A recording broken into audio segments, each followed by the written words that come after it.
Greetings and salutations, and welcome to the Monday Star Citizen Q&A. I am Jarvis, and with me today is Captain Tyler on the turret above, and we're flying around in my Redeemer without an extra passenger to hijack it and crash it into the ground like the first time I got to fly it. So everything should be relatively safe. And as you can see, we are flying around on Microtech, which now has volumetric clouds, the first planet to have it introduced. I'm actually running the clouds on the highest graphical settings, and the performance seems to be pretty solid, and it looks amazing, really. I decided to crank them up because there's a little bit of more pixelization on the lower settings, but looks really amazing. And I'm only running a 980 Ti because I've been waiting on the back order of the 3080 for like more than a year now. But the point is that it's even with a 980 Ti, it looks still quite stunning. So, of course, this week we're going to talk about the Inside Star Citizen with Yogi and Greetings Crest, and we're going to be talking about some of the things that they brought up in there. But before we get into that, I want to give a couple things. First of all, apologize for not having a stream on Sunday.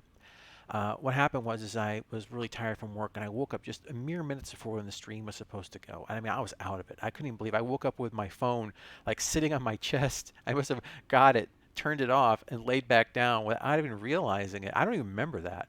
And I was just sitting there like, okay. I looked at the clock. I'm like, holy crap. So I decided just to call an audible and try to get some coffee in me and bash my head. No, that was on Sunday stream. I didn't do a Sunday Yeah. stream because I literally woke up like minutes before when I was supposed to do it, and I was just like completely exhausted and out of it. So anyway, that's one thing. And the other thing was is that uh, from November 19th to December 1st, of course, is the IAE Expo, and basically it's going to be a free flight during this time, and you'll be able to fly all the ships in the game, pretty much 100 plus ships.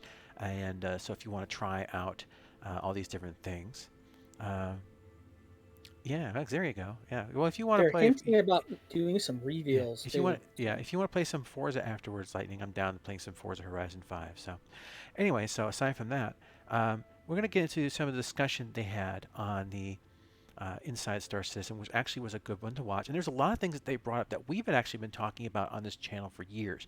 Some Years. concepts, years and years and years and years. And I'm glad to see them being brought up and addressed because they're very important. And it So might irritate some people. it might irritate some of the more arcade-minded. But as I said, Yes. the object here is the game is a sim light, not a hardcore sim, not an arcade, but something in between that merges a depth and accessibility that you want to have so you can have a wide player base that finds meaning and enjoyment in the game in all directions. And it's okay to have a sim light. I don't think Star Citizen, by the very nature of ship designs and whatnot, plus it's sci-fi. I mean, just have some fun with it a little bit, you know? So one of the things that they did when they were looking at the flight models is they went back and reviewed all the previous flight models, and they started looking at some of the works of cookies, looking at all the previous works of a man named John Boyd who lived from 1927 to 1997, and he came up with what was called he did a lot of energy management theory of combat, and you can find videos of him on YouTube and videos doing breakdowns of what he discussed on YouTube. Okay, and he came up with what's called OODA loops. And this man helped, his concept helped inspire the development of the F-16 and also the F-18. I did a little research on it before the show. Now, OODA means observation, orient, decision, and act. They even use this in businesses. Yeah, they'll push it out right at the last minute. They will. I guarantee you that. I was telling Tyler here that they'll probably push the patch out the day before or whatnot of the event. But basically, observation, and this is an important one because I always talk about the hidden stat on ships as being your ability to see. Like when I talk about the Avenger, I say it has a hidden stat because it's got a massive visibility so you can see what's going on around you. And that's not something that's quantified on any ship sheet. Now, ships that may have really a lot of power and whatnot, if their visibility is low, situational awareness is low, and that can cause you a problem. So the first thing you have to do before you can engage in combat or consider engaging in combat is first observe the situation or be able to observe the situation. Then you have to orient. Now that's getting yourself into position to take advantage of what you've observed. And the decision is basically deciding, and orientation is like your positioning, it's how fast you're coming at targets, everything. But then decision, what you're going to do once you've achieved the proper orientation. And finally, act. What actions you're going to take after you've achieved the orientation, you decide what you're going to do, and then you implement the action. And this goes back once again, and then you move back to observations. It's a big circle. It's a big circle. Yeah, Arc of Fire also not in the stat sheet. That's correct. Yes, those are all sorts of things. So there's a lot of things you have to be observant about when it comes to ship design and what the ships can offer. Um, so they've also been taking dogfighter lessons in a simulator with a former RAF pilot, and that's good. Anything they can get their hands on something that simulates real life. Now I do know that we're dealing with people that it comes to like Mr. Coulson and Yogi. We're looking at the fact that these are people who do have experience. Yogi has been training on a glider, and also these individuals also play flight simulators, so they're more familiar with the deeper aspects of flight gameplay. And this gives me a lot of hope that they will start incorporating that. Not a full version, mind you, but something in between, as I said, arcade and sim, accessible and still fun. The idea is you bring it to the point of realism and then pull it back just a little bit so it still maintains the fun you want.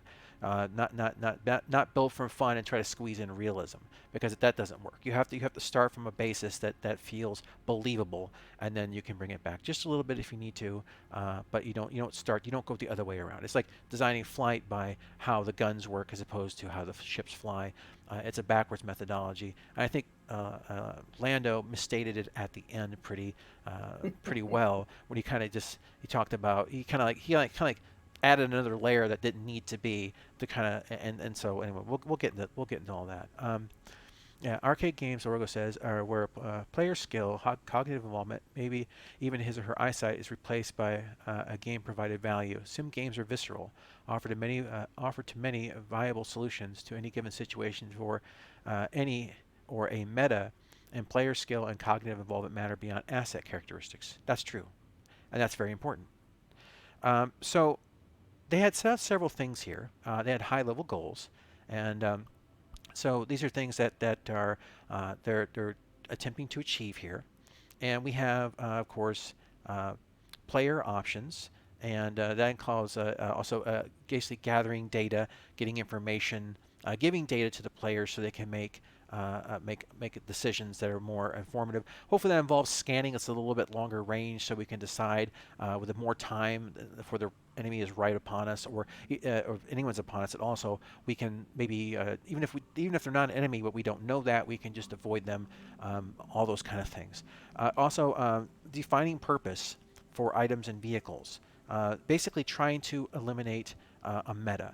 And this goes back to what I'm talking about, where you design things on the idea that something that's twice as expensive is not necessarily twice as good. I talk about a logarithmic curve. Because if you think about it, if I say if you were to buy a $1,500 computer, and then you were to go ahead and buy a $3,000 computer, you're not getting a computer that's twice as good.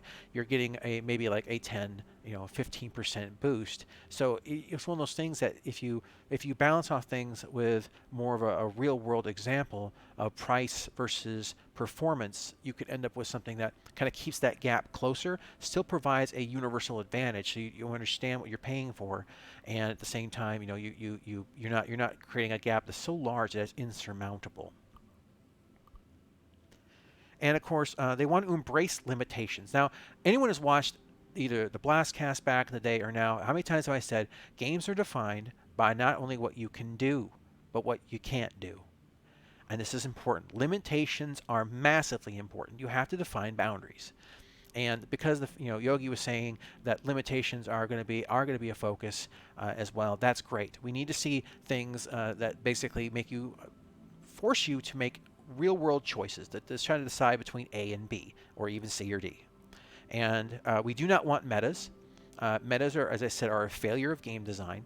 They have all these wonderful assets, ships and weapons and armor and Star Citizen. And if you have metas, everyone ends up flying the same ship, using the same equipment, and it all falls apart. Everything becomes valueless except for the things that are the meta. Variety is gone. Variety is gone, and they Right, got Lando? yeah. So A few years ago, you get a top-end game, you see around 500 or $600 just for buying parts. Yeah, yeah. Um, but the thing is that like, so this is something I point also as well that Lando years ago kind of, and this kind of still gets into my craw a little bit when he kind of snickered in the camera, says meta is just what happens in game design or gameplay or whatever, and it's just like that's just how it is. Like no, that's not. That's how bad games are designed. You don't want metas, and if you think that's the norm, you're incorrect. That may be the norm for a single player game, but you can't have metas in a multiplayer game. It doesn't, at least if you want to have any variety. Single player game, meta it up all you want because it's a single player. Nobody cares. You are the hero, right? But when it comes to multiplayer, you have to make things viable and balanceable across the board and real choices. Otherwise, your whole game will fall apart. Um, and of course, back to what I said earlier, you want to make it feel believable. Uh, that involves realism and backing down a little bit to fun, however they define fun or however the community defines fun. But hopefully, it's more along like how they define fun within what the game they want it to be, as opposed to people on the forums who often want the game to be as arcadey and as simple as possible, while still like when the permadeath has come out recently, people are complaining about the fact that they're losing their stuff. Well, we've known permadeath is coming for a long time, and this is an early implementation of it. Complaining about you're losing your stuff when you die and your body's left there, it's I don't know. To me, it's like well, yeah, we knew this was coming, so what's your surprise? Um, let's see here. That's why games that have PvP, they're always updated to remove metas. Yeah, exactly. That's why USC and MMOs are never finished. They have balance passes because you get something that that breaks X, Y, and Z. And sometimes they do ridiculous things, like for example, World of Warcraft. They came up with PvP gear to deal with the fact that rogues had high crit. And then a lot of other games into that too. Even ESO is why I'm not a fan of MMO PvP. You have to have built into a crit resistance stat so that you don't get crit to death, and or you have to have crit gear and so on and so forth, so you don't get crit to death. And this always comes down to the high crit builds being too powerful. I never understood why games allow crit builds to get so ridiculously high that it balances everything when it comes to player versus player. But that's an example of where that's how they address one kind of meta, but it's a very limited and frankly it's a band-aid. It's been a band-aid for a long time in these games. All right, see here. See, metas are typically in shitty FTPF to play in mobile games, which expect and demand more from a PC game. Yeah. Rogo says artificial scarcity does not only apply to Star Citizen ships, and neither does skim the cream pricing nor agreed upon market markups. Um, yeah, they need to. Scarcity is definitely going to be something. I wonder how that's going to work when the full market comes in. Like, how much you can buy and what.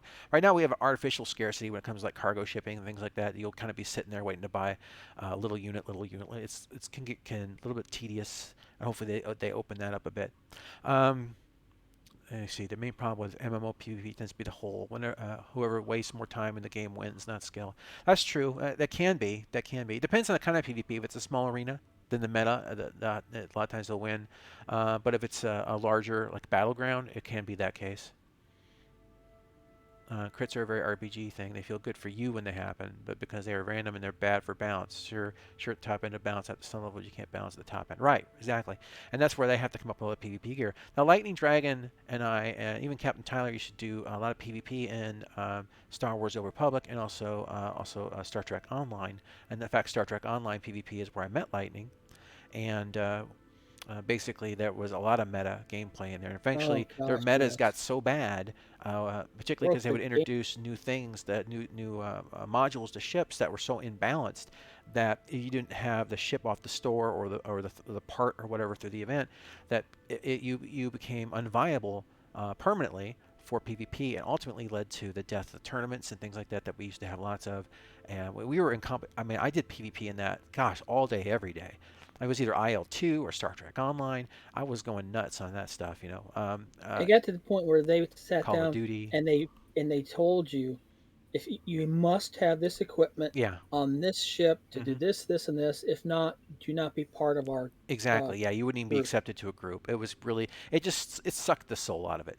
And I used to get in the Which was funny because right. then some of us decided to make our own groups Yeah, within the the other group, guys, and we and stomped. We we stomped their we butt. stomped butt, and the thing was, the only reason we lost in the end is because the Klingons used that glitch where they basically, Glitch with all that with stuff, and you all missed the the fighter service swarm ship. spam, and you couldn't target the main Mm-hmm. ship, and that was later something they rectified. But they literally just had so many fighters you couldn't click on the ship you were trying, you couldn't shoot anybody, and that's how Yeah. they won ultimately. We were killing them with mines, and they couldn't. They were pissed off, and the guy who was regulating the tournament told the Klingons they had to come into our minefield. He's like, well, it's not fair. It's like, well, your guys are cloaked, okay? You guys are cloaked. We Yeah. can't see you. You can see us. You have to come to us. That's just how it is. Because, we can't go to you. We don't know where you are. And if you can't handle our minefield, basically, you're going to forfeit.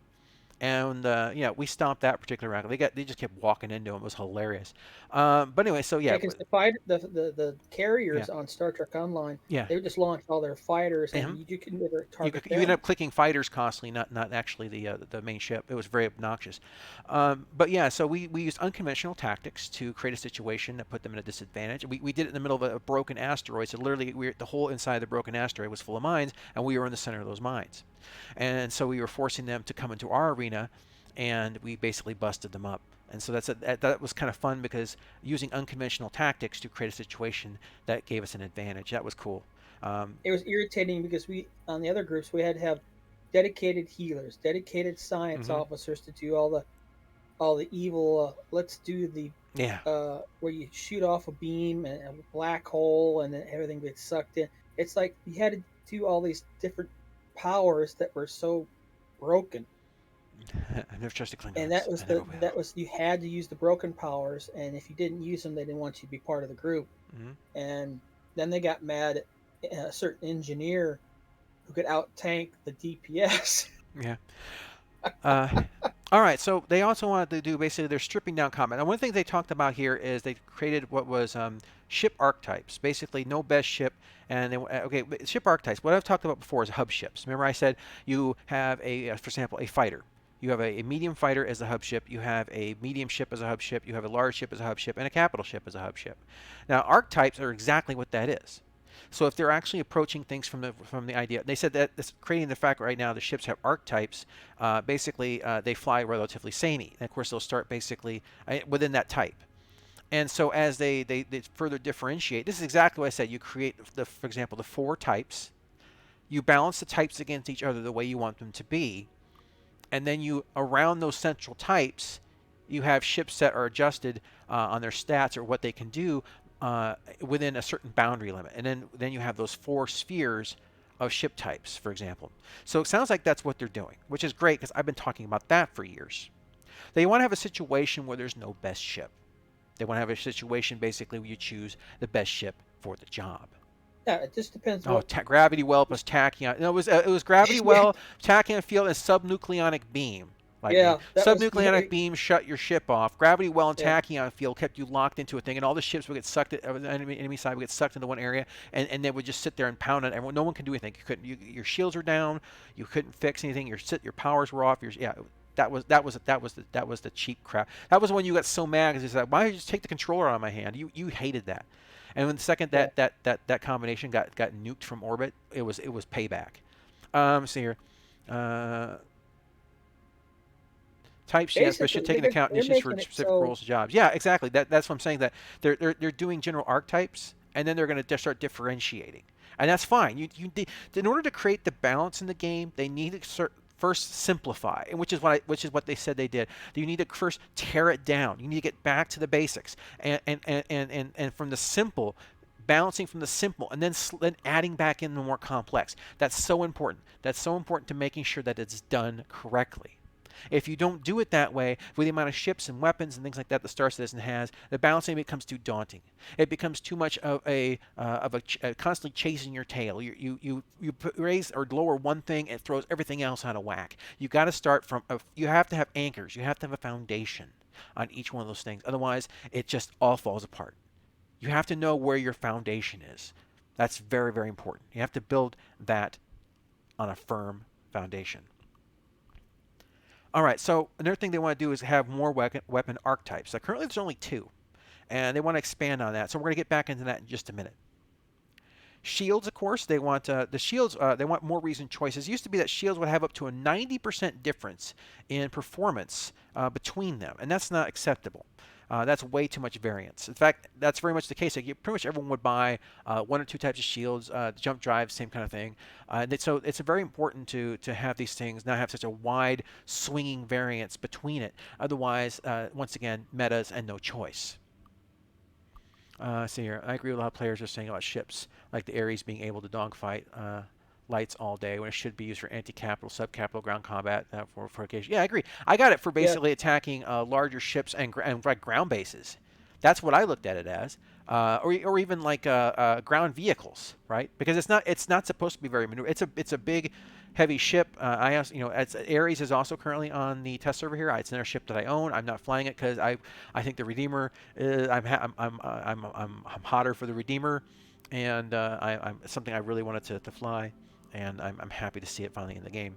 Oh yeah, and if you look at the back, the back here in the tail, the and I can't. These are you see the gap right there in the tail where it says Aegis.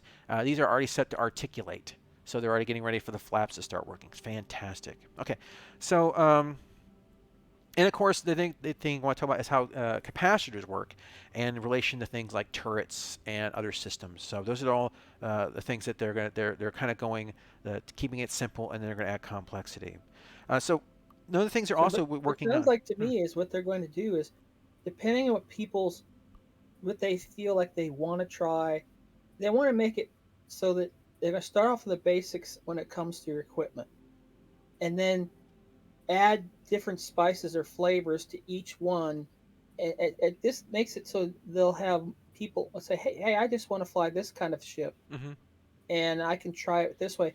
And it's going to be a lot more variety. You won't see the same two or three ships up there in combat all the time. You might Right, and find that's somebody yeah, and that that, can be so that's much more of interesting combat, because it all depends on who is flying and how they're mm. flying and their tactics and whatnot. Oh, we were And talking about this, this stuff in 2018, Lightning. Back, I mean, yeah, we've been talking about this stuff when when chunks of the forums and the PvP community was insulting us, and this is where they're going, exactly where we said not only they needed to go, but they had to go. And as what's Joker say, I'm not a freak, I'm just ahead of the curve. Anyway, so this town needs an oh, enema. that's Jack Nicholson. Anyway, so Well, he was playing Joker. uh, let's see here. It would be interesting. Orgo says it'd be interesting to learn if the VicX team based the archetypes on classes, fighter, bomber, huller, miner, or on actual ship types. Rope, mains, dead, VTOL, omnidirection, main aliens, STD, MAV, array, lift assisted. Yeah, I mean that could be. I think they should focus on the general archetype, like first of all like fighter, like fighters, medium, large, capital, and then do further breakdowns within that. Like you can have whole spheres within like little spheres You have within the overall sphere. subcategories underneath the main Yeah, I'm categories. not a monster, just ahead of the curve. uh, and we talked about this in 2016, 5+ years ago, and exactly about all this. Yeah, exactly. Before I even started Yeah, the channel, we were talking about this on the forums and getting shot down and put in and everything getting thrown to the Katamari and ignored and berated and made fun of and insulted and banned and kicked and everything else and on and on and on. And here we are, years later, what we talked about starting to happen. it kind of makes you feel like we won. We were going to win because what we were saying is that if you had an apple in your hand and you removed your hand, the apple would hit the ground. And these people were saying, no, the apple's going to float there. We were Yeah. like, no, gravity exists. They have to change certain things to make the game work. We kept saying this had to happen. It has to happen. Because to make the game work, you have to recognize the fact that gravity exists. And you can stand there with your hand out all day and deny the fact that apple's going to fall, but eventually that hand has to be taken away. And that apple will fall. No, they don't want to do And Newton's now the apple's principle. falling, and they're No. gonna they're gonna hate it because they won't admit that they were wrong, or they'll go back and redo their history, and they'll pretend that what they said isn't what they said. Gaslighting. All this has happened before, and it will happen again. Exactly. Can we has part of the accumulated quarterly cash burn rates now? Yeah. Can I have some to pay for some of the cash you guys burn trying to get to here when we're already telling you guys where you should have gone to Yeah. begin with? Okay, so they're also building back-end G-force exhaustion. Now this is cool because I think IL-2 does a really good G exhaustion model. But the thing is that the most current iteration of IL-2, the But the idea basically is you pull more Gs, more frequent, more violent Gs over time, you get less resistant to them. So it's easier for you to pass out. So you have this idea of the pilot's own physical endurance, which is not unrealistic.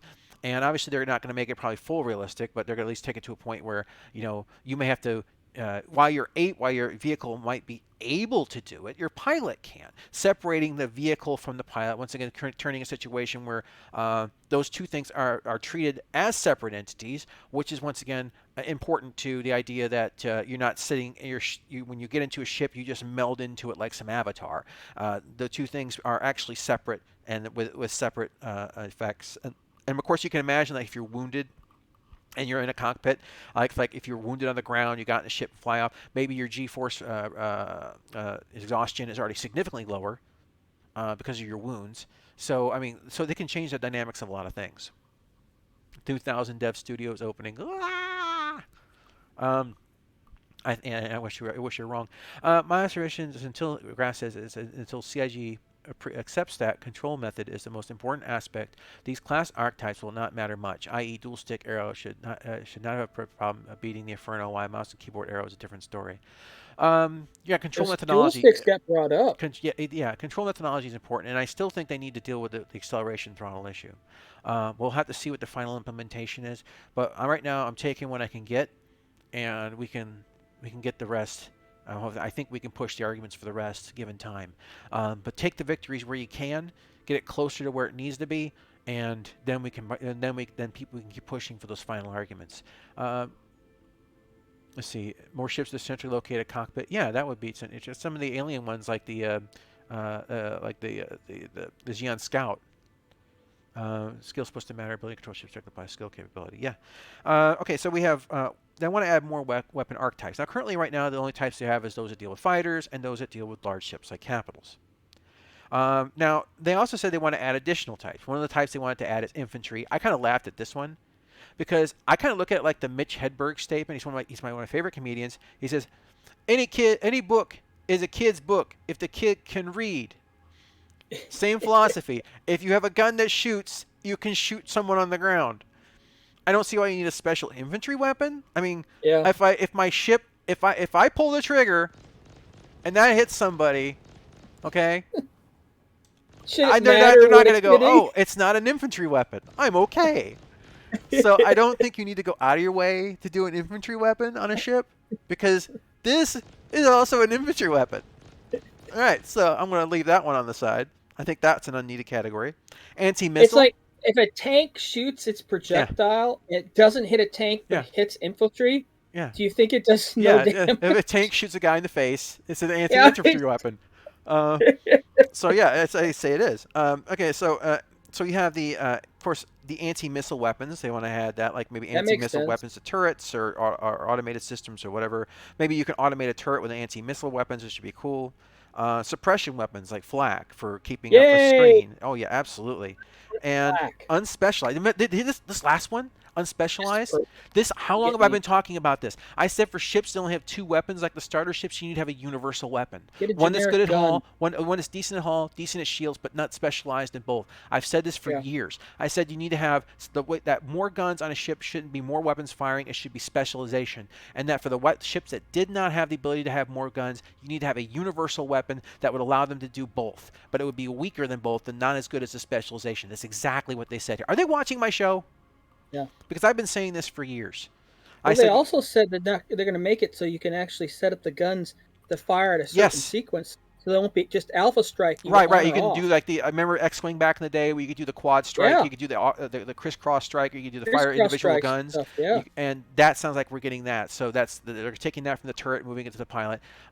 That's awesome. I'm just one of the features. Like here with these guns, I'd rather have them fire staggered fire. Because it's much better coverage on a smaller ship like this. I'd rather have like the ability to pepper out shots. Let's see here, macro, micro, yeah.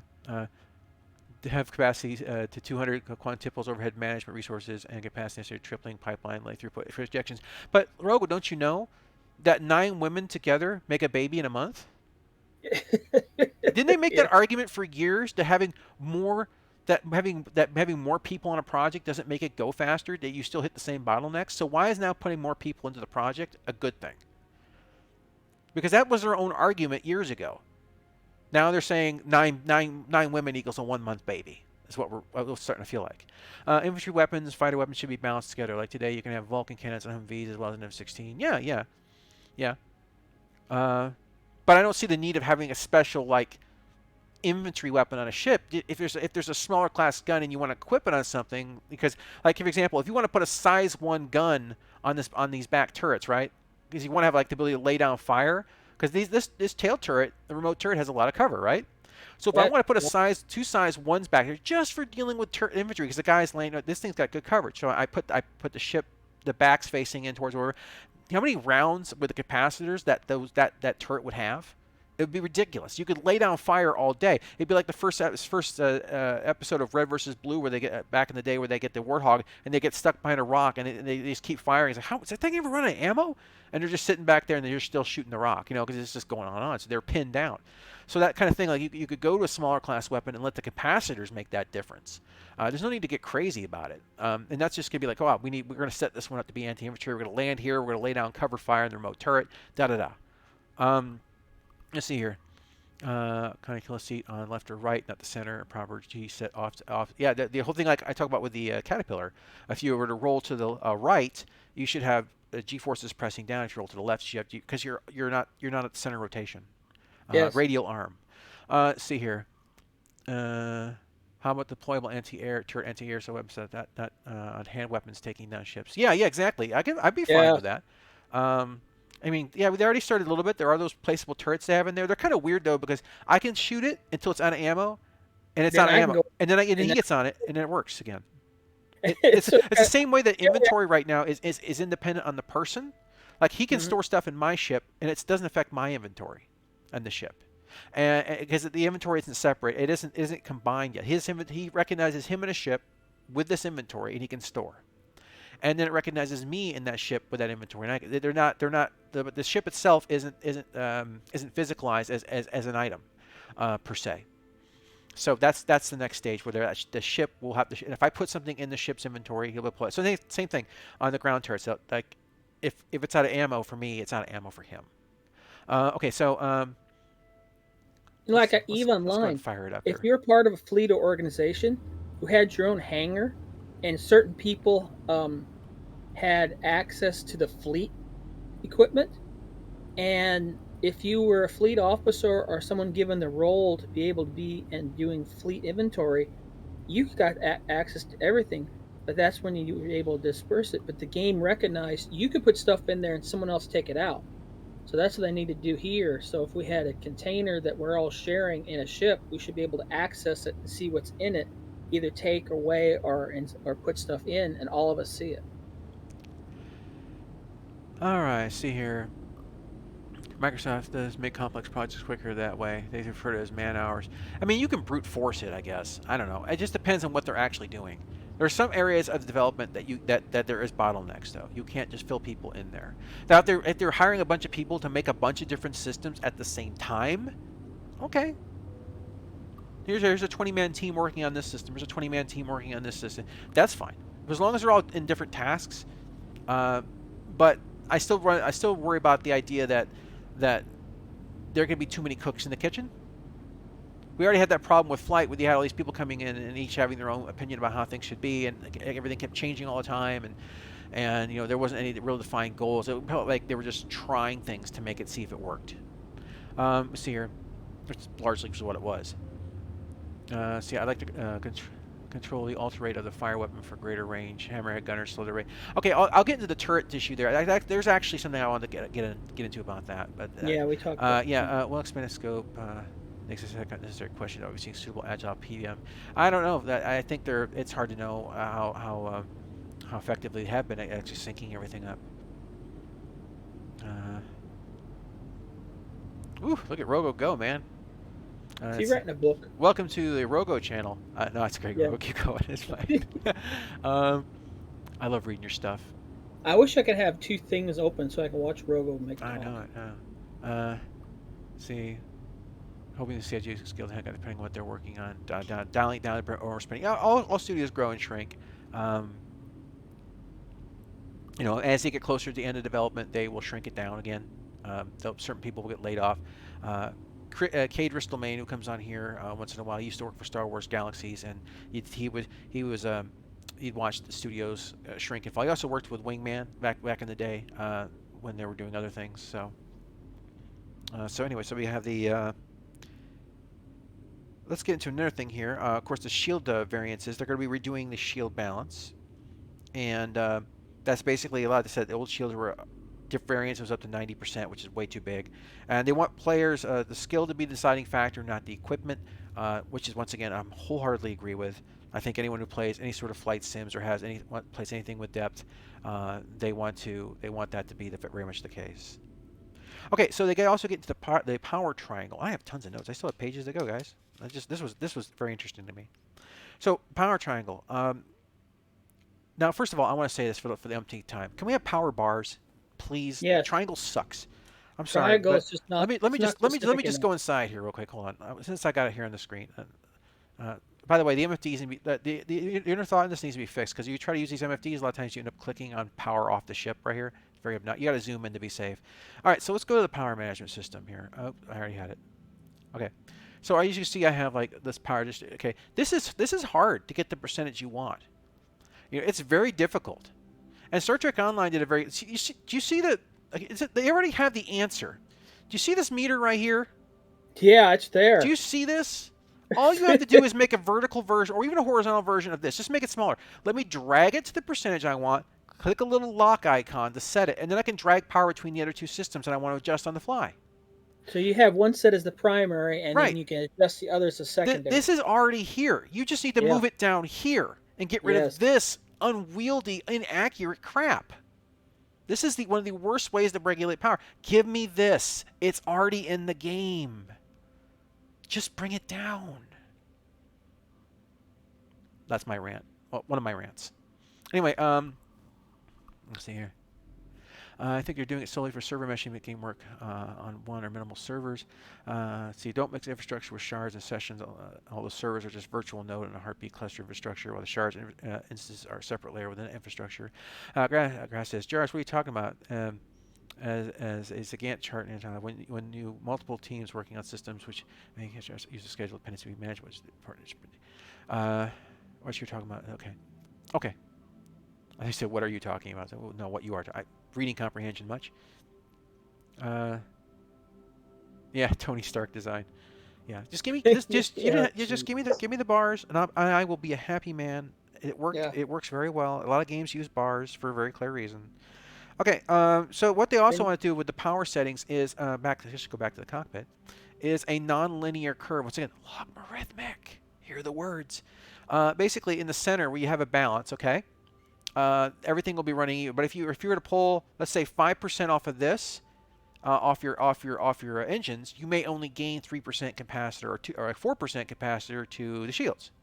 So as you drag it further along the line, you get less and less benefit by moving it off center. So it's one of those things. It's just like you give up more than you gain, and then it's one of those things that makes you once again make an informed choice of how important is it to you to have this. And that's fine. I'm all about that too. I think the idea of that kind of logarithmic reduction in trade-off, at least reduction in value, is very important. It's realistic. It has it's understandable, and it does once again promote trade-offs. All right. So we have also as well. They have I want to set things to have. The power settings on the power triangle will actually affect. They want to affect the power in the turrets. Now, this is important. This is very important because for those people who have ships with turrets, which is pretty much everybody at this point in time, if you don't have somebody manning the turret, you're not splitting the power to the turret. It's already calculated in the ship's energy, and it goes back to the guns in the front, the pilot control guns. So an unmanned turret isn't as much of a waste. An unmanned turret is a power redistribution back. If someone gets back into a turret because you need them on a turret, power gets drawn from the pilot weapons as well and from the other systems, which means it becomes a trade-off. That's good. That's very good. I think that's great because that you don't feel guilty about flying your freelancer and nobody in the back turret. Like, you know what? The power's off in the turret. powers on the front guns, powers on the shields, we're good. You know, turrets are an option. They don't feel as wasted if you're not filling them up with people. All right. On the Carrack though, I need the turrets, man, because there's just no pilot control guns. Nonetheless, Yeah. but if on this Carrack right now, I would take all the power on either on engines and shields, mostly shields, because I have no weapons, and it doesn't affect the guys in turrets at all. So I was running like 85% shields and becoming an uber tank because there's no reason not to, for me anyway. All right. As Jared said, we need to look at realism, back it down to believable, and take it back down to fun. Yeah, was he even listening to himself? Why do we have a passage? Exactly. It's like, dude, you added a layer. It's like, Yeah. it's like we have to take a game, we had to break it down, we had to break it down to the point that I like it. Well, this isn't your game, dude. This is like this is. Can we go back to the original pitch? Oh my gosh! I tell you what, My Jared, man, gosh, man. that guy can totally. The point and Jared aren't even in the same solar system half the time. It seems. It's just like it's not even over his head. It's just gone. It's like ET phone home Every gone. time he bring up something, I just go to when can someone cut and paste his Oh statements about meta and stuff like this back in the yeah. Can we past have a? Can we and have? put what he just said and have them side by side and go, Man, we yeah. duh. Oh. Sometimes I should do the highlight reel or something. I don't want. I don't It's, want to do that much digging. I don't. I don't want to do that much digging. But there would be a highlight reel if someone wanted to do it. I don't want to do it. I've done enough editing. Done editing for a while. So if I'm something major sorry, comes is this out. Derek Smart going on here? Either meshing like this SSOCS and yeah, surface on all layers. You need concept. Fun democratic process. Jared is like a child trying to translate Rogo. Ooh, ouch. Ooh. Oh, can we quote Like that? hitting a I child want to. translate. I want to Yeah. save that and just be able to copy paste it. Spin doctor. All right. That's So anyway, awesome. so all the power settings is also at the minimum regen level. So you can drop all the power off of to zero on the triangle, but there's at least that 1% keeping the system running or whatever it's going to be. Maybe it's 5%. If you want to actually turn the system off, I'd imagine you'd have to go into the MFDs and actually click on the item to turn it off and completely shields or whatever. There's a How many minimum. games have I had where if you turn everything down and put it all maximum power into one item, Mhm. you still get an occasional trickle of energy to do Auxiliary something? power. Yeah, You got use the aux auxiliary. Even power. Star Trek Online had an aux stat. Um, Batteries. batteries. That's true. Yeah, aux Batteries. batteries too. That's right. I mean, use those. So yeah, you had the batteries and things like that. So you had in fact, you had a battery skill depending on how good you were. I was an engineer, so I love batteries. Anyway, so all right. So then we get into the big one. And I love what Yogi said here. Oh, this is the least important thing when it comes to combat, flight, kind Yeah. of thing. And he obviously, it was clearly a joke. But I love how he pointed that. To me, that sounded like it was something He was funny about razzing some it. He was people. like, yeah, it felt like he was poking the bear, and I loved it. Uh-huh. I was like, yeah, flight is the most important thing. Good flight leads to good fight. I've been saying this for years. This is very, very important. Uh, so they once again they get back into the archetypes, basically tuning ships to that they cause everything to feel samey because they're kind of building it around a hub, like the hub ships. They're going to retune them for a more realistic feel in each individual ship as they get the general feeling they're looking for. And the TVI, the velocity indicator, and if you've seen it in the game, you know that basically it's this little, as I turn here, you'll see that little indicator right there. It fades out really easy. They're going to they have options basically where it doesn't fade out, so you can see if you're forward and back movement. It's important in space because as it stands, a lot of times without having any objects or obstacles around, you don't have a visual representation of the direction that you're moving. And it's important to kind of have an ability to quickly glance at that and to get a general idea. Okay. And of course, all this is an ongoing process, and realism being pulled back to fun. Basically, SimLight. Basically, SimLight, what we've been promoting for years. Uh, What was pitched? what was pitched? Well, to some degree. But the idea that the depth of the game is like, if it was like a Wing Commander depth, you could do arcade. But once we added survival and system repairs and stuff, you automatically at least moved into SimLight. Yeah, It just. just like Death of the Spaceman has been brought Mhm. up since day one. Exactly. Yeah, that's true. That SimLight So when they're was. going, I don't like it. I That's look at them and I go, brought up I since don't day one. care. Yeah. Then why did you back the game? Thank you, backer. 2,720,000. I'm glad. Thank you for your contribution. I'm glad you've been sticking with the project for so long and understand the nature of it instead of just running out and buying it without reading what it was about. Um, you know, anyway, don't keep broken clocks. Yeah, that's true. It's Jared makes good points once in a while to keep broken clocks. I like that. Ah, yeah. Broken clock tells time perfectly twice a day. So here Yeah. we got Jared coming back on a statement. Yeah, best damn space sim ever. Not best damn arcade. Yeah, obviously, sim like when you can put best damn space sim light ever. Probably might be a Yeah. better, but it's a hyphenated word. So sim's good enough. I mean, I think none of us expected hyper Kerbal space program.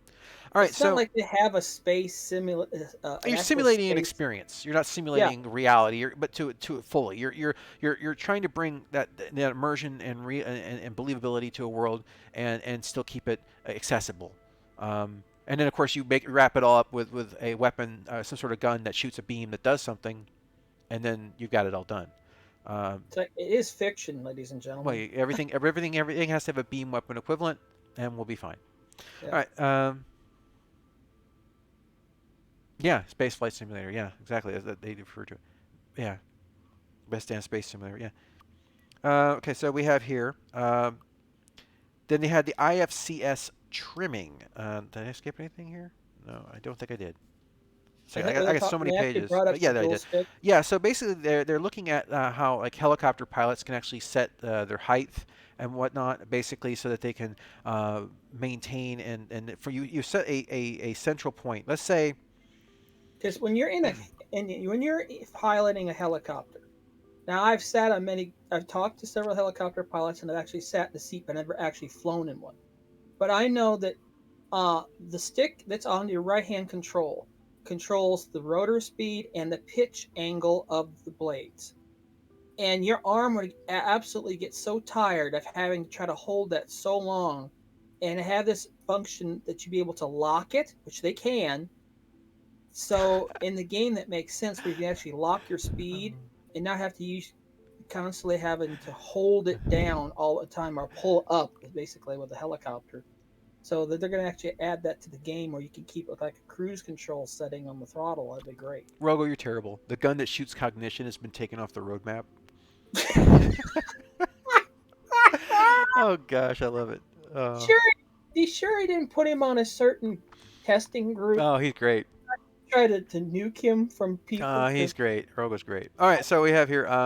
So basically, Rogue. this is a sticky throttle, and the idea is that, if, for example, if you're flying forward at 100, you can set that as your new center point. So when you take, like for example, on my stick here, when I let go of the stick, or if I'm not running on autopilot like it is now, when I let go of the stick, when it's in coupled mode, it will stop the ship. Yeah, Decoupled, of course, it'll just continue on. I'm adding more thrust or whatever. But if I was set to 100 and take my hand off the stick, and then I'm in a coupled mode, then that's the new center point. It'll keep flying at 100, and then I would pull back to reduce and push forward to move. I can see where could work when it comes to mouse and keyboard, like setting a center point that they can work with, as opposed to all or nothing.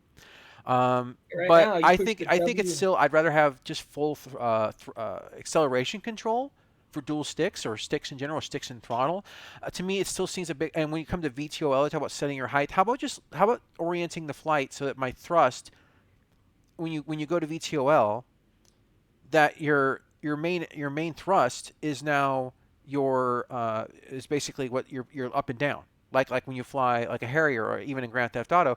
I don't really see the need. Now, if you want to have a way to lock the height, I'm fine with that. I mean, that's not terrible. That's not a terrible idea, because obviously, like with dual sticks, you don't want to be holding up all the time. If you're pushing it for a lift, you want to set a nice zero to hold. That's fine. It's cool. But I still think we need to see an actual acceleration throttle. I guess we're going to have to see how this develops. But they said one of the good things about this, though, is that this will give the mouse and keyboard players back a relative throttle they haven't had since 3.5. Yes. And that, if you think about it, since we're at 3.15, that's basically 10 builds. And I wouldn't say 4 builds a year, but let's say it's been probably 3 years since they've had a relative throttle.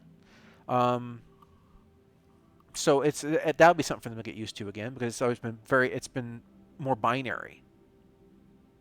Okay, on Star Trek Online, you can actually use I think it's the plus and the minus keys, and you can adjust your maximum speed besides hitting just the movement keys, or you can use the movement keys to go full forward or and 1/4 reverse.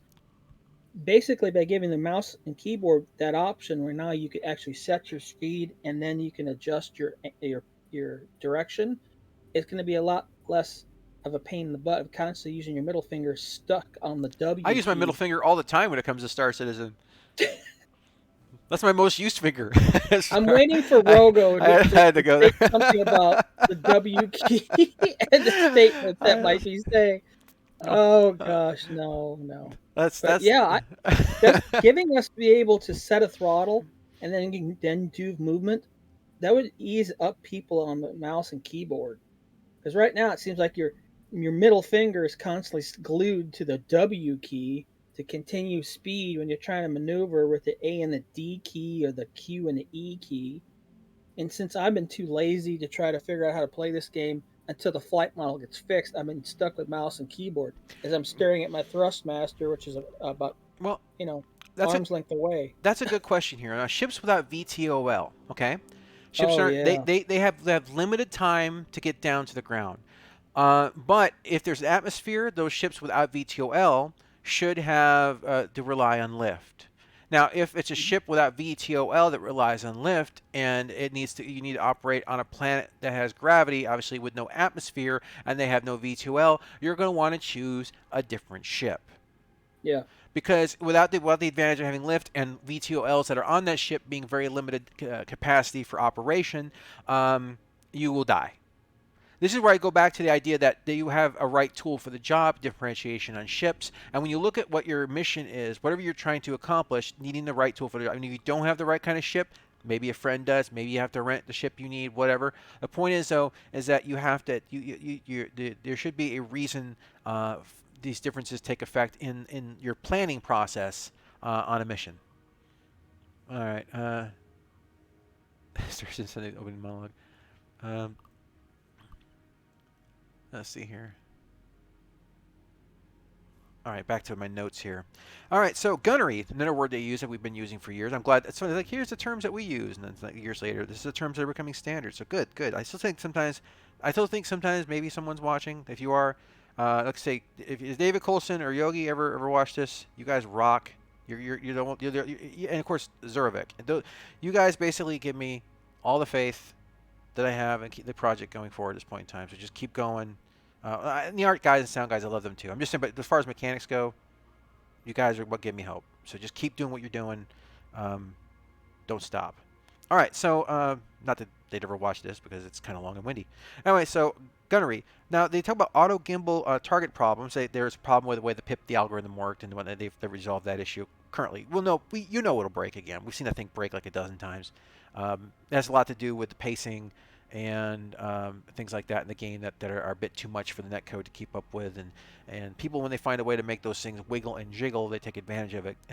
So one of the things that they said they're currently not happy with the current system, and I have to say I agree too. It's too simple.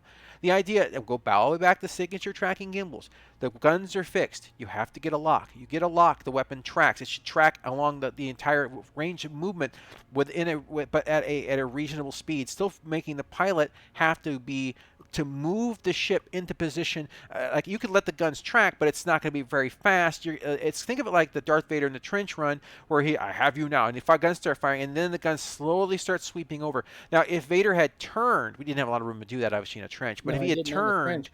okay, if he had turned in that position, he could have gotten the guns on target faster. But if you're flying more passively, it'll be easy to. It would be relatively simple to some degree to outmaneuver the gun. So the pilot has to stay interactive with the process, and the lock can be broken, forcing the guns back to a fixed state. The current implementation they have right now is very weak. It's very much it's very lowbrow. It's a low-level aimbot, basically, and that's just really what it is. It's not that it was the best way they could come up with letting the stick use gimbals because their interactive mode was hot trash. But they had tracking from day one. When the first time that there was an arena commander, and they stripped it out for IM, and then it just got really messy. That's where things started to fall apart, trying to rebalance everything for two different control methodologies. But we all know that. It's just that started to spiral. by trying to separate the game into two different communities, and now they're realizing that that community that they tried to appease to, their model doesn't work. A few years later, let's see here. Let's see, they could have to rework the heat damage to. Oh, look at the discussion of the VTOLs. I'm going to read that stuff here. Everyone, stop watching the video and read. No. Dedicated VTOL thrusters. Yeah, exactly. What's the gravitational limit? That's another question there, Lightning. It's a good point. Can your ships land in a gravity, like maybe most ships can land in 1.0 to 1.3 or something like that. But if it's a heavier one, maybe you need a ship like the Cutlass Black because it can kick its engines down, right? Maybe you need a ship that can use its mains because the gravity is too strong for the maps to handle it. Once again, going back to what I was saying, you have to select the right ship for the job. Completely agree. All right, so they want to have an option so that people can turn off their weapon assists. So if they want to use the force and they want to go ahead and shut off their targeting computer and tell everyone that it's all right and let go, and blow this thing, kid. Your clear kid is blow this thing, go home. So we can do all that, especially off the targeting stuff. That'd be good. Of course, we mentioned earlier staggered fire. Staggered fire is definitely something that I want to have. I want to see that alternate. All right, so we're going to cover some of the turret section here about the shared capacitors. Okay, now one of the things I want to talk about when it came to turrets, they talk about at range turret ammo is too slow. That's wrong. That's not that is a wrong way to think about that. I flat out disagree with that. Okay, they kind of hinted on this a little bit. One of the things they can do is now here. It's a problem, A, with things moving too quickly, and your response would be to increase projectile rates would be bad. We've been down this road before. Now, I do like the idea of energy weapon bleed off. Like, if I fire this gun, it does maximum damage between, like, 0 to 300. Range. Yeah, and at max range, it does very little damage because it's losing energy. Now, physical weapons, obviously, that doesn't happen. Physical weapons would be the same in real life. The farther they get away, less energy. But you could make it so physical weapons only do that in atmosphere. But in space, physical weapons should just keep going and going, like the Energizer Bunny. Yeah. But the thing is that their limitation is lack of ammo. So these weapons, as what happens a lot of times with larger fighters, with larger ships, is that fighters will sit at the outer edges and they will just continue to plink at the ships, the capital ships, and eventually they can't do anything about it. The capital ship blows up or whatever large ship blows up, and that's the end of it. Now, if there was enough bleed off on the weapons, they said they wanted to enforce a closer combat range. Now, you can set that there's enough bleed off that if a fighter was to be able to meaningfully engage, or even a group of fighters wanted to meaningfully engage a larger ship, they had to press closer in order to maintain the energy being pushed into the shields, the amount of damage going in there, and that would bring them into the range of a turret. It becomes a trade-off. You want to take out that hammerhead, you got to get close. But you also bring yourself in range of the guns. You don't want to deal with that hammerhead? Don't get next to the hammerhead. Hammerhead can't hit you. You can't hit it. Well, except for the gun ranges, obviously. Larger guns, I think, have longer ranges. They still might be able to plink at you, but not nearly the extent as they can if you're like 300 meters off their deck. So the idea is that basically maybe you won't engage that hammer. You're not going to bother because, yeah, sure, you can plink at it from a distance, but you can shoot it all day. You're not going to do anything to it because of the bleed off. And maybe you can shoot. When it comes to different types of guns for different defenses or offenses in different range. Look at flak cannons. Mm-hmm. Look at the way they were designed. Yeah, they explode at the point of impact at the distance, so you can actually. You know how they have the ranging right now on the scopes? You can actually do the zeroing. Imagine you could do that with your flak. You can go ahead and set. I want flak popping off at 1 kilometer, and you boom, boom, boom, boom, boom. And basically, you're keeping them back, and the enemy's getting tighter. Move it into 400. Move it into 800 meters. You roll back the explosion distance, and you're laying down. And so you could do that maybe with flak or something like that. You could set. Oops, sorry about that. I got a scratch by my ear. Sorry about that. That was probably really noisy. Terrible itch. Sorry about that. So anyway, so you've got the, so you could do something like that. But as far as the physical weapons, like a fighter could probably fire Gatlings, or you could get like the Ares, right? The Ares could do it. But as you know, the higher the shield percentage, the less bleed through there is. I think at like 100% is like less than 10% bleed through. So the shields have to be lower. in order for the physical weapons to get more and more effective. Okay, so you would want to go ahead and basically uh, get that. If you can't get your energy weapons to take the shields down, because that'd probably be the most effective way to do it is energy weapons initially. Uh, then basically, you there we go. I'm on fire. Rogan says, in all earnesty, apart from the topical quality, the strict separation of systemics priorly mushed together in a topical band-aids poorly delineated in a no-go sphere was the real takeaway. Peripherals are only that, translations are only that, behavioral is only that, and everything is seen in context, suitably addressed separately and correctly. Yeah, they're the separation of game between right from the beginning. You have this, you play this way. I have this, you play that. That was a mess. Um, Separation of everything. Separation of aim and flight. Separation of sim and Twitch. Um, all right, so let's go ahead and back this thing down here 1 second. There we go. All right. So anyway, we have here the. So basically, that's what I was thinking about the damage bleed off issue, because you could sustain that, you could force closer engagements with energy weapons just for the fact that the bleed off.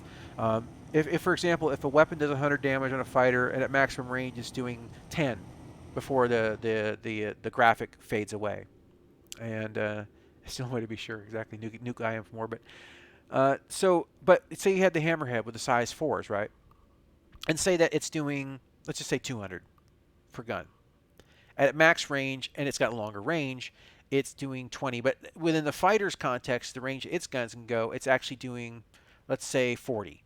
So it's able, with its 4 guns, do 160 if they're able to hit with all 4 guns. But the fighter is only able to hit, let's just keep it 1 gun for simple. Let's just say they're able to hit with 40. The fighter is able to hit with 10. The fighter has much less shields. So in this case, the fighter wants to have any chance of getting those shields down, he's got to get close. And now there is an advantage getting close to a ship with turrets, because the turrets, it's harder for a turret to track at close range, because it's easier to track at a longer range because it takes less movement. And when you're close, so there's a trade-off. I remember when I played X-Wing back in the day, when the original X-Wing, to take on a Star Destroyer, at long range, you'd watch them fire, and they could track you very easily, but you get out of the way of it pretty easy. But you see the little red lines, the green lines come out, you're like, uh-oh. And so you'd maneuver.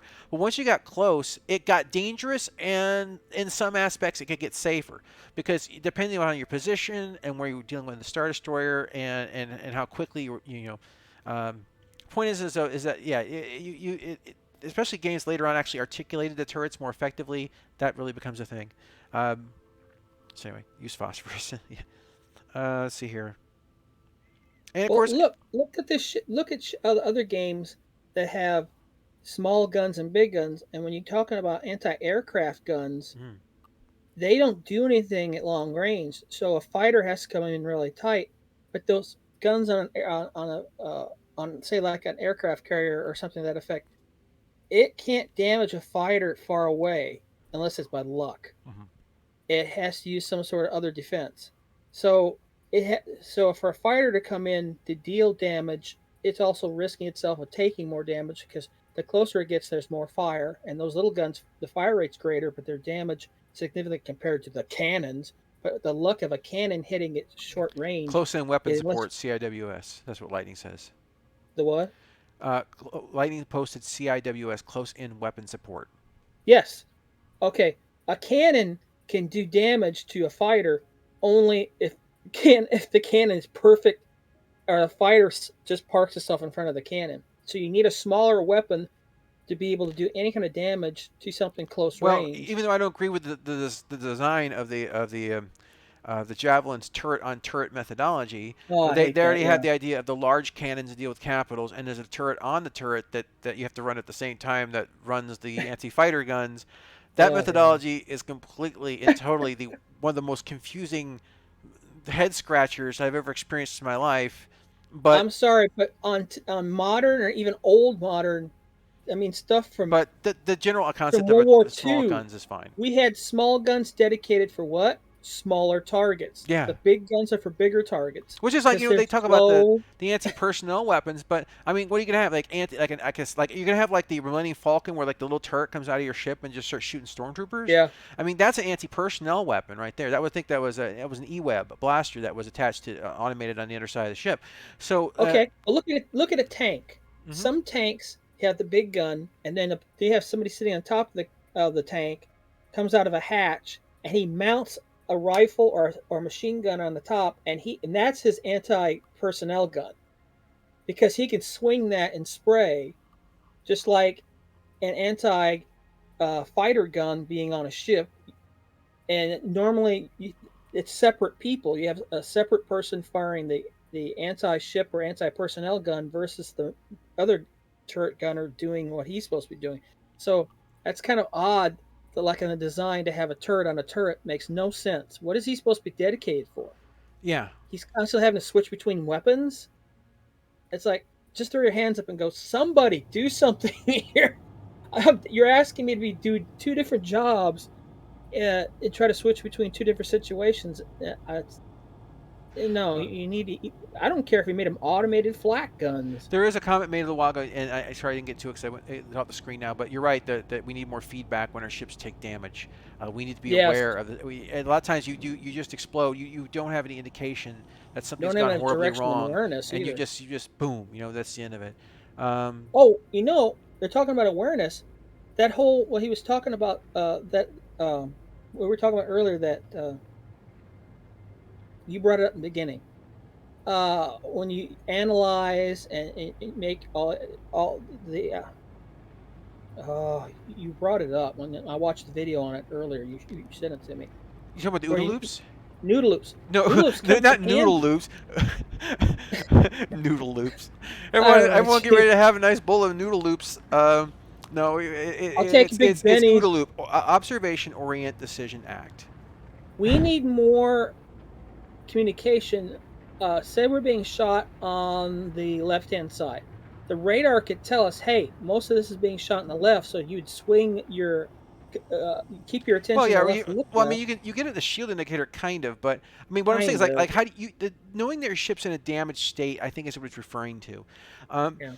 you can be like 90% dead, and the lights will flicker some red, but there might be sparks behind you, like, Yeah, but you but don't I'm see looking them. this way. I don't know what's going Oh, on. There's not a sound indicate. There's not a lot. There's not, as a pilot sitting in here, I don't know if the back end of the ship fell off because I have no feedback for that particular portion, and so I need to have this information so that I can make the next decision I need to make.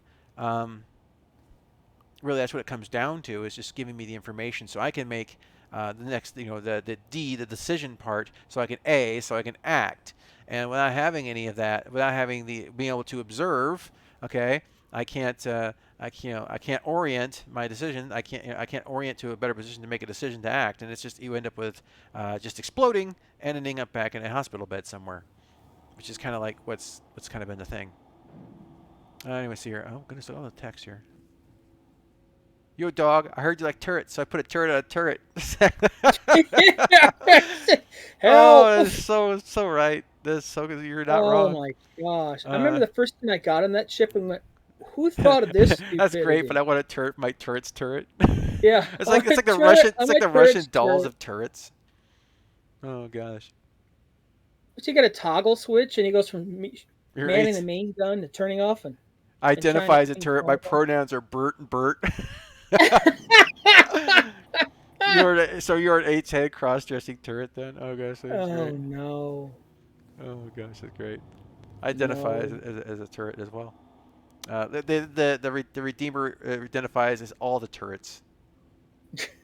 All right, so what am I? Oh, I What tapped. I was like, size wait, why turret would you why like to be I on? tapped the mouse trying to pick up my notes? Like, wait, why am I use snap to the left? All right, so of course then we have here the. So what I said about turrets, I hope that makes sense. Like I think we don't need to approach it with faster projectiles because we've been down this road. Energy bleed off would make more sense, forcing closer combat, thereby doing that trade off more effectively, I and mean, what also encouraging closer he combat did across the bring up. board. He did bring up how they like distances. That they found out that a certain distance when it comes to And combat. speed. Yeah, they wanted to It was Well, very important to keep it under. bullets again, and making velocities on the bullets. They're going backwards. Can I VTOL upside down? Uh, Probably. It's Star Citizen.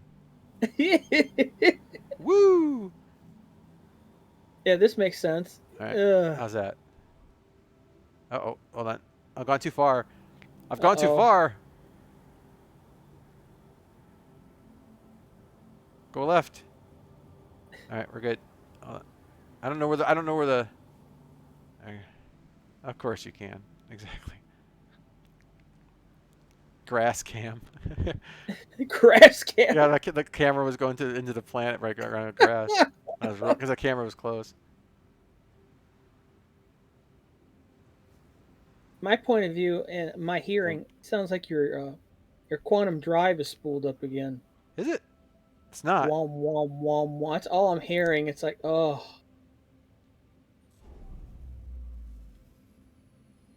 There we go. oh, look, we're quiet. You should crash. From my point of view, Jedi are able. Yeah, the landing gear pretty cool. Oh, Remote. I thought we were still. I didn't know we were on landed. I think that's what I get for not using external view. Yeah, we're landed. Well, up here, it looks like we're still floating above the ground in my view. So I couldn't figure out why Yeah. you You turn gonna come engines out? off. Sure, I've been sitting up here enjoying it. This turret feels comfortable. That doesn't make any My sense, but brother's found a comfortable turret. That's everything we've ever yeah. needed. I feel like I'm protected. No comment. But anyways, ladders, my my nemesis. Yay, ladders. My nemesis. And what did they do at the Starfarer? They made it ladder for everyone. Oh, look, it's doing the same thing. You want to go forward, right? No, I'm pushing backwards now. Ladders here. I love the Oh, mechanism on this door. I just grass through my thingy now. So, Oh no. well, we have touchdown. So, I got to get the lawnmower. oh yeah, this is definitely tall grass. Yeah, There, I you need a stand over sickle here. mower. All right, so eventually we'll get the weeds be pushed down, though. That's one of the things they said that they're. Is it, okay. Every time I land my ship, I get into the middle of a storm.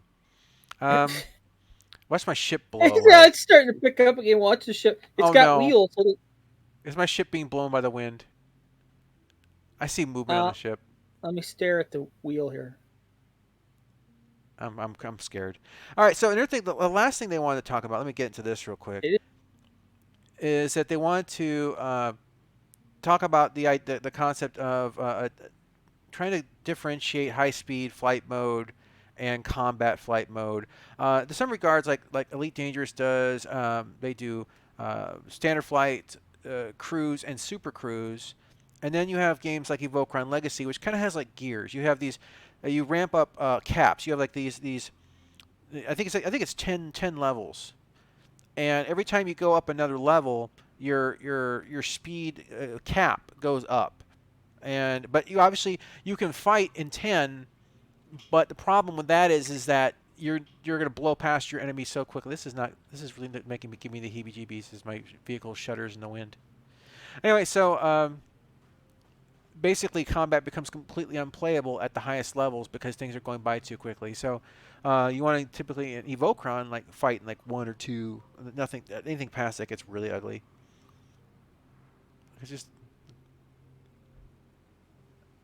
what'd you do in Star Citizen today? I took a death machine out for a fly in full body armor and had a picnic. I can't wait till your character can fart and it blows your ship over a cliff due to a bug. Oh my gosh, that will happen too. Um,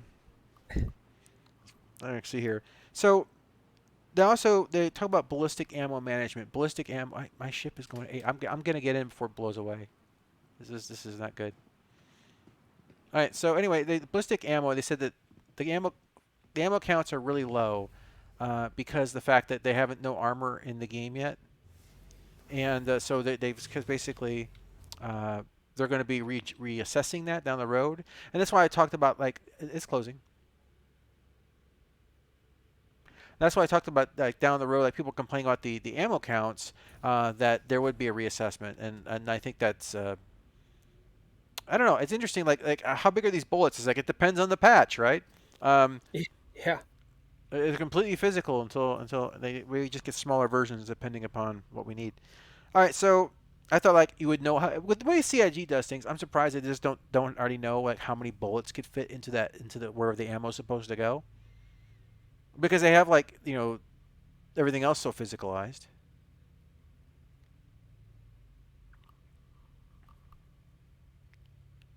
Uh, yeah, yeah, they definitely need mass.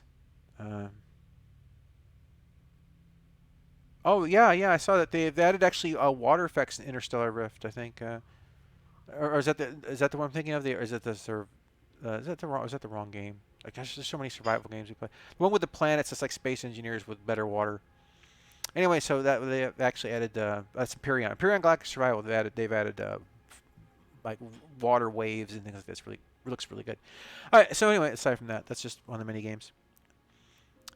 And other than that, they want to add an EMP operator mode, which I'm fine with because I have a couple ships with EMPs, and I would like to have the information that at the target that I've selected is in range to be hit by the EMP. Right now, it's a crapshoot. You charge it, you fly towards them. You can't tell. There's no indication. And also with the lag and the latency and things like that. I fired off EMPs literally right next to somebody and nothing happens. Like nothing. So I would like to see them go back and readdress that. And they're also, lastly here, they're looking at making AI fly more like players. So what they're doing is they're looking at how players play, and they're trying to make the AI fly more like that. So what I would expect pad ramming, um, getting attacked because you walked out of the Port Olisar towards your ship, Yeah. and maybe even getting blown up if you're in a mining ship because reasons. So Because prospectors are evil. we are on our way to a full troll experience through the Yeah. AI. From the AI. And because if you're using the player base as your lesson base, this is going to be it's going to be like playing Star Systems. Could be intergalactic system shock. Um, Well, look at today. We left the station. We got out of the armistice zone, and some player just started shooting at us. yes, and we, So we I killed him. actually had to shoot back. It's Anyway, like, yeah, so he's like, okay. wait a minute, he was in an eclipse. I'm like, okay, so really? I I mean, guess he figured there was only a pilot in here and no one else to yeah, help you you kind of shoot. mowed through him. Yeah, Like, yeah, those things are two size 5 gats in the top, two size 5 gats in the yeah. bottom, There's two size physical, 4s. and I noticed that today. It's I just was a ton like, of guns. why does my count different? It's like these aren't energy guns; these are physical guns. I was shooting bullets Oh yeah, actually at him. yeah, he was lit up. Yeah, Uh, no wonder he disappeared so quickly. all right, see here. Yeah, this ship's a bit OP. I'll be honest with you. I don't know how it balances with anything. Yeah, they Um, changed its role, and when my they now gosh, they've made it this thing into a is. massive. I think It's a tank. they say it's got the same shield strength as the Hammerhead. Well, did we bring that up on the stream? They actually talked about how what they adjusted the shields a certain way Yeah, temporary, yeah, they are. and Yeah, we talked about it. That was early okay, on. So yeah, yeah, that's just shield differences being up to 90% and stuff like that. But they are going to be we're working on it. So yeah, man, it was like 5 pages of notes I had. So this was actually a good show this week. And the Star Citizen Live was more of a personal interview. It wasn't that big yeah. of a deal. So if you didn't watch that one, I mean, it's cool. If you want to go ahead and get some information about ship design and whatnot. But I mean, I'm more of a mechanics guy. So I watched it a bit. I think I watched it a little bit more than halfway through, but it wasn't my cup of tea. It's just not against anybody, just not what I'm interested in the most. I pick and choose what I'm going to watch. Uh, but if that's the kind of thing that you're into, um, I absolutely recommend giving it a listen as well. So, uh, oh yeah, they'll be of course they'll be the meta ships. But I also expect these things to get back Meta. down. Every time a new ship comes out, I wouldn't call this a new ship, just a finally ship. Um, The ship they didn't want to end the game. yeah, the ship they kept trying to get rid of. But basically, I love where the missiles come out in the bottom here. The door opens in the bottom right Yeah, the there. door's actually open. Yeah, the missiles slide out. I don't know why I'm missing one, but I tried to rearm it, but it said I was missing one. But whatever. Anyway, but yeah, so I think this was a really encouraging inside Star Citizen, and it was nice to get a bit more details. Nothing too specific, but a general direction. And at this point in time, I'm happy to get a general direction because at least I know where they're trying to steer the boat. I may not know where the port of harbor eventually is, but at least I know they're going towards the right country. I feel like they've had so many people put in so many ingredients into the stew. They've had to take the stew and just dump it in the sink Mm-hmm. and start from the basics Very much so. again. Very much so. Because when you had so many people adding the stats and numbers into the game to the point where you made it's like, okay, now everybody's got something different, but they all do the same thing. They're all flying the same. They all have the same. All the guns do the same things. This is ridiculous. This should not be able to do this. And well, you guys have made it so it doesn't matter what you have; it all does the same thing. It's like, okay, they finally decided, let's go back from scratch, go back to the basics. This is what a small fighter should do, and should have some variations for whoever owns it. Mm-hmm. This is what a medium ship basically does. There's some variations you can do to it, but they're going back to basics and starting from scratch again, which is kind of a. I hate to say this. It seems like they should have done this a long time ago. They should have started with here. Yes, They this is and I. and they said that's what Elite Dangerous did. They said here's one ship. Let's make it fly the way Yep. we want. And once they got that set in, they worked with that and made sure everything else fell within those parameters. Yeah, it feels like on this here they had so many people with so many different ships and so many different stats, and And they threw everyone them and so together many and I think made different developers had different desires for how they wanted their favorite ship to fly. too many chefs in the kitchen. So get them all out of the kitchen, start with a new crew, one person in charge, start from scratch, go. And then from there they can branch out and add. Right now they didn't have the base recipe for the game was a mess, and now they're going back to starting from scratch, and then they're going to add to it, just throwing everything in the pot immediately and going, why did this turned out like crap? Why does this taste terrible? It's because you guys went overzealous on the Because whole you put idea. cat food in it, you moron. No, Yeah, you did. You just took out the can opener and yeah, took out anything out of the pantry and dumped it exactly. in there This is and heated Calcan. it up. This is not what Like goes this is into the this soup. is dog Um, food and cat food. What yeah. the hell is this? But anyway, guys, I think that So was a this is positive, so positive. This is so going to irritate so many people. yeah, yeah. Well, so of course, with a quick note about this week, I'm still gonna try to do the Fallout, sucking a Fallout 1 game on Thursday. I have to do a little bit of a. I need to look up. I gotta get some time. I need to look up what I'm doing wrong in that town, so I don't waste anyone's time on that. I'll look it up online.